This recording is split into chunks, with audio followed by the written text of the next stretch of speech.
inuuwi niyang gulay galing sa Baguio kaysa mabulok. Kaya iniluto niya na lang itong pansit bihon. Inuna niyang niluto muna itong taba ng baboy. Tapos sinunod niya itong manok.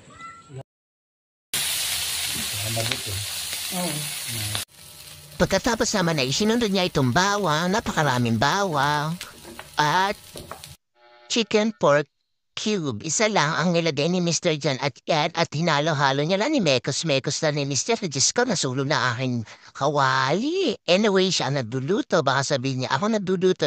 And then, ayan, sinunod naman niya yung sibuyas, lots of onions. And then, ayan, isinama niya na din ang mga gulay para ang dami at maliit yung aking kawali. Anyways, nagawa natin ang paraan niya. So, ayan, mix lang at binekos-mekos ni Mr. At inalahok na ulit itong tabang baboy sa mga gulay. And yes, ayan, mekos-mekos and halo-halo. Saka inilagay niya yung sabaw na pinagkulaan ng manok. And yes, wait, huwag kayong mag-alala. May idadagdag pa naman si Mr. Jan later on ng water. So anyway, so ayan, at imemekos-mekos na naman niya ulit yung nilagay niyang tubig. And then ayan, toyo. Naglagay siya ng toyo.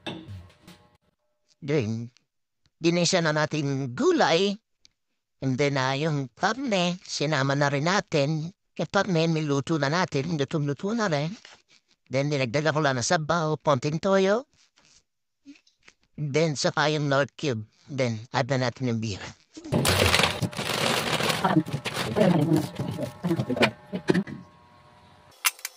So that, anong next? Halo-halo lang. So, ayan guys, patapos na po yung pansit. Haluin na lang po ni Mr. N. Di ba kulang sa water dati? Hindi naman. Ay, nasa ilalim siya. Okay, nasa ilalim po guys. Medyo matagal-tagal pa, medyo madami-dami pa kasi yung buo. So, yung buo ilalagay sa ilalim at yung malambot na ilalagay sa taas, sa ibabaw. So, ayan guys, see you later, pansit! Okay na siya? Oh, mahirap din naman yung maalat no? Okay na yan. Basta may lasa na. Then yung kalahati lagay mo doon sa kaldero and then yung bibigyan natin kapitbahay. Wow! Dinila lang sa Pero mamaya na maaga pa yun.